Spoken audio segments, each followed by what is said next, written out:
The Netflix original series Indian Matchmaking has given me such a great venue to describe the many things that are wrong with the whole business of choosing our partners. Regardless of your color, gender, creed, and regardless of if you want an arranged marriage or not, finding your future spouse has become complicated and frankly demoralizing as we keep seeing so many relationships fail. In this video, I will talk about the wish list, what people say they want in their future spouse. My name is Sanya Bari. I'm a relationship specialist, a therapist and a coach, and I work to save relationships when everyone has lost hope. Since I work on the back end to save relationships from ending, I often wish I could clarify some core misunderstandings people have when people are choosing their partners. Because it would prevent years of agony if people were able to know some of the misunderstandings around this process. I have so much to say about this that I'm creating a series of videos to give you the psychological perspective of the issues when choosing your life partners. This is the first of many in the series, which range from how to know when you're ready for marriage, what a good relationship looks like, to the role of parents in the making or breaking of marriages. Hit the subscribe button so you'll know when I release them. I love to reply to your questions or comments, so please leave some comments and questions for me below. You can also email me your questions. My address is sanya@sanyabari.com. So, in this show, the wish list that people gave of what they want in their partners took two basic directions. Lawyer Aparna, jeweler Pradyum, and businesswoman Ankita had such a tight list of what they wanted or didn't want in their partners that it felt ridiculous at times. It's easy to hate on them and judge them for wanting so much, but what's harder to see is the truth of why people have difficult and demanding lists of what their partner needs to live up to. The biggest reason you would have a difficult list is because of fear. Fear of losing your independence, fear of engulfment, that my partner will take over what I've created and protected about myself for years. Aparna, for example, felt I've worked so hard to be a successful lawyer, so I deserve such and such. But what was just below the surface that was hard to see was her fear of getting hurt. It seemed there had been something in the past that had deeply hurt her. The fear of the hurt could also have been learned from her mom, who strived above all for success in her children. What's hard to see is that behind all the tough exteriors is a scared person trying not to get hurt.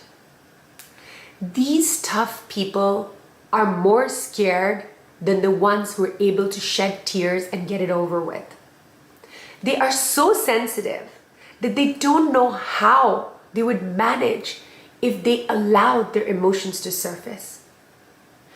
I saw fear and defensiveness in most of Aparna and her mom's statements, including ones of judgment about others. The same fear and defensiveness was present in Ankita after being hurt by people who commented on her weight, her looks, and imposed their views on how she should look in order to be married. She decided to reject marriage as much as possible. You're going to reject me, I'm going to reject you first. While this might seem like a pretty strong stance to take, it's actually a fear-based stance. In Pradyum's case, I saw a fear of growing up, a fear of taking responsibility.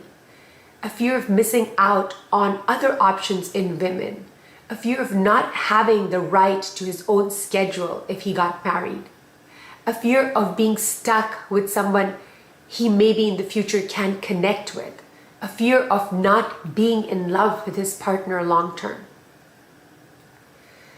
Fear is a big part of what has allowed people like Aparna, Ankita, and Pradyum to be as successful as they are as well. People work hard to make sure they can live life on their own terms, so no one can take over their lives and try to tell them how they should live. One of the most common ways to numb yourself so that you don't feel the pain or the fear or anything in that category, any kind of uncomfortable emotion, is to stay busy. I'm going to be so busy that I'm not going to have time to think or feel. That really is the biggest way people numb themselves. And in Arpana and Ankita's case, that got them a lot of success. As I mentioned the word fear, I want to clarify that other emotions like anxiety, jealousy, regret, resentment, and emotional pain are all offshoots of fear, because it is fear that fuels all of them. We are all products of our fears, but as the saying goes, everything you ever wanted lies on the other side of fear. The idea is not to get rid of fear, but to negotiate a good relationship with your fear. Our fears are our protectors. They are there for a reason, and in our childhood, they kept us safe. The problem happens when we have outgrown our fears, but we don't realize it. In our present reality, we may be capable and independent, but we haven't taken the time to revise our fears and update them. The core of the work I do is to help people to connect to the authentic part of themselves, where peace, fulfillment, and wisdom lies. Connecting to this place is absolutely necessary when making a big decision like choosing your life partner. If you don't want to regret the decision you make later, then don't make it from a place of fear. Make it from the place inside you that we call your authentic self in psychology, and in spirituality, we call it your soul. The place where the true essence of who you are lies, where your wisdom comes from. That is a stable place. It's a dependable place. The problem is you can't connect to that place if fear is present, if fear is obstructing and polluting your consciousness.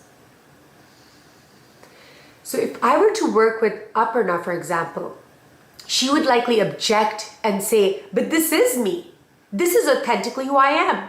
She wouldn't be wrong, because this is the part of herself that she has chosen to subscribe to or practice most frequently in her life.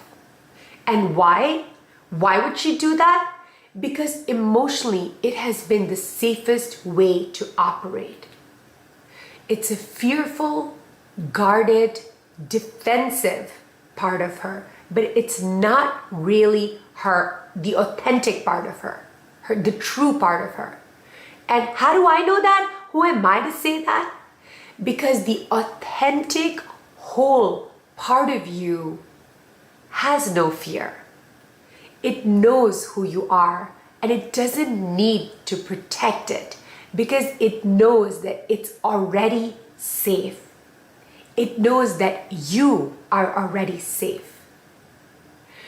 When you are residing in the stable, grounded calm of who you are, You release yourself from needing things, people, or situations to be a certain way.